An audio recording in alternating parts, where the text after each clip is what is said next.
No, it's general. There you go, see? So that means it is nightmare mode. Sup, epic humans, and welcome back to part 2 of me fighting the Doom Raiders with solo Night Shift, my favorite Skylander. And we start off with Dreamcatcher. For some reason, one of the easiest nightmare mode bosses ever. I don't know. Maybe I should test something in where if I fight her in normal mode to see if she's harder, but she's definitely not hard in nightmare mode. And the main reason is because she's so low on health and stuff, and you know, it's super easy if you have like one small projectile to wake up what she uses for a force field. So I can see this boss fight won't be too difficult for me, and I'm already on half health. It took me like 1 minute within the stream to beat her, so that's all good. And as you can see, I'm using the B button to get rid of those beds of the sleeping Mabu in order to get rid of that shield super easily. This fight could have been a bit more difficult if she either did more damage or she had more health. Or if her freaking little, I don't know, the claws, I would call them dream claws or something. Those can land easier, but you know, she clearly won't have any edge in this fight, because even the falling platforms, probably the hardest part about this fight.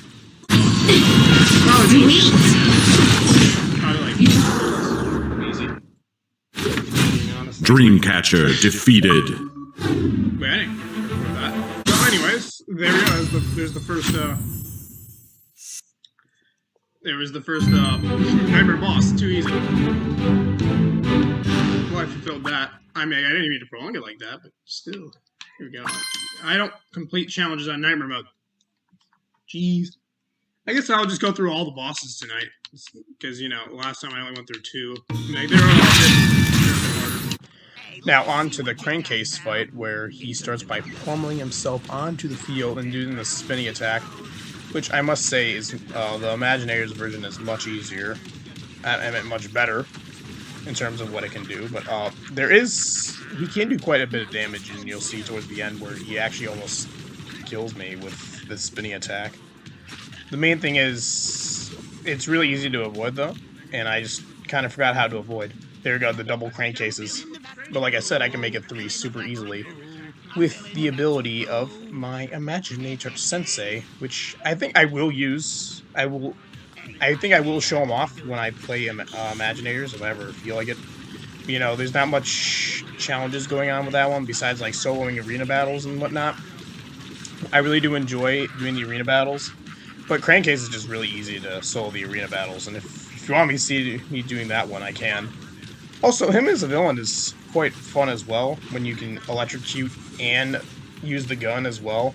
He's really good against enemies, and then, you know, you just use his neutral attack, just slide away. Here we go, he's making one of his dolls, which he doesn't do in the Imagineers, but then again, they would be kind of insane if he'd make such a bulky guy, who actually, this is my second attempt because he actually ended up killing me with this insane amount of damage. He literally sent me to my grave, why don't you? He didn't, I was able to clutch it out, but like I said, the spinny attack in this game is much better than it is in Imaginators. And that's how I died, like, really quickly, because the combination of ooze, because as you can see, as the fight progresses, more hazards come out of this factory, which is really nice and innovative way of a boss. Other bosses like this are also cool, but you know, for a children's game, this is really innovative for Krankcase anyway. Suits him all and stuff with the goo. His goo gun's really good, although he doesn't really. Does he use it in the fight? I don't think he does, actually. I don't think he shoots any goo at me or uses any electric. You only use that when you capture him. But you know, he's super fun to use in both games, I must say. And here we go, he's making another of those dolls, and he even joins him in there for this final segment. And then he's throwing more hazards. Wait, that's not his goo gun. I don't think he's using his goo gun. With the poison being down there.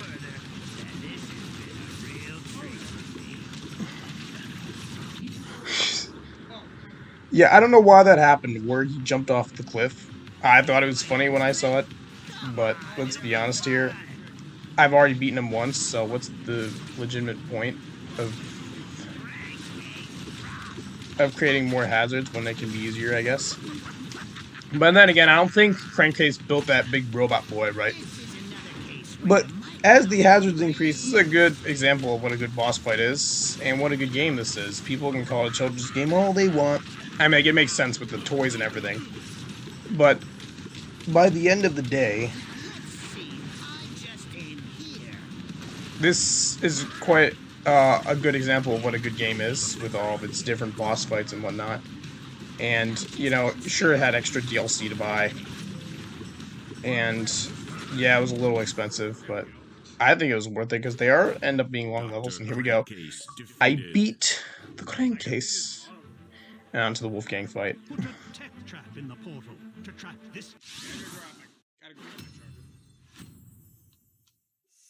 I think I can... I don't know. I might spend the rest of the stream battling Wolfgang until I beat him.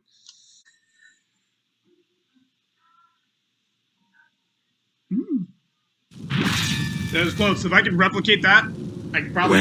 Well. With the Wolfgang fight, what I've noticed, besides, you know, the notes surrounding me and whatnot, and then, you know, sometimes when they'd hit me, they wouldn't deal any damage, which is nice to know, but, you know, that, his swing attack with the harp actually freezes down time a little bit for some reason. I mean, like, he is a master of time after all. He's not really, no. The fact that he traveled through a time machine means, you know, he knows how to freeze right before he attacks, and as you can see this, he can change directions before he hits, which is very insane. And if I mispress, like if I press a button, if I like want to bite him while he's doing his attack just like that, although there he was just super fast and I was just not thinking for that particular engagement. But there are all those times where you see him swing an attack, then he'll change directions like that, and that's how I kind of lose the run. Because then he can hit me with that 225 or whatever damage it does. Yeah, the notes were definitely quite hard to avoid. But at least they didn't do an insane amount of damage like the Golden Queen fight. That can be quite frustrating with, you know, having to dodge them so much. At least these move slower. You know, that's just, you know, this is me post-commentating a day later and just realizing that how insane that fight's going to be. It's going to take a lot of practice. It's going to be fun. I'm definitely going to practice it off stream. But the main point is, this guy has some pretty cool time abilities that he doesn't really show off. But he is able to slow down his own self in order to watch me where I'm going, focus where I'm going, and then able to slap me with that harp. And then, you know, instead of biting, which that's what I wanted to do, because I thought he would have a slower swing, but no, he's actually a pretty fit wolf. He knows how to he knows how to he knows how to change directions. He has them reflexes. And, you know, it's really nice, but I don't think I actually got a bonus. As you can see, those skulls right there. Those skulls weren't truly giving me the bonus that I wanted, because, you know, you can see that 50s. I've already had that in my other boss fights, and I'm already on full health. Which is that soul gem. I love the soul gem of Night Shift, where I just keep healing up, and then, you know, once I'm full health, I do big DPS. It goes from 180 with a punch and a bite to 230 with a punch and a bite. And as you can see, a 50 extra damage increase per volley. Yeah, I can start racking up damage a lot. Now the light show. At first, this was hard to avoid, and I was getting hit, like, quite frequently. But as I got the hang of it, as you can see, but, you know, the jumping one wasn't that difficult, but I would say most of them, once you get the hang of it, especially that one. I didn't know how to avoid that one, although you can see me getting hit sometimes, because it's insane to dodge all of them, except for the obvious ones. And, you know, if you're pretty focused on this part, it's pretty easy to get through it unscathed. And that shift is, like, perfect for the solo series until I find another Skylander that I can heal. I'm just kidding. I know a couple more. Like, for example, Crypticusher's favorite Skylander, which is Cryptid King. I do have that guy. He's really good. And I love him, but he's not my favorite Trapmaster. I would go to another Skylander. To end up, this boss fight took, like, maybe, like, 20 attempts. I haven't counted. Maybe if someone could count for me, that would be really nice. I don't think they would. And now, for the final section, obviously, he's throwing around, he's doing the light show and the attack. I failed multiple times at this part. And for obvious reason, because I kept getting trapped in between the lights and his swack. And, you know, I already used my tombstone ability, and I'm pretty much screwed.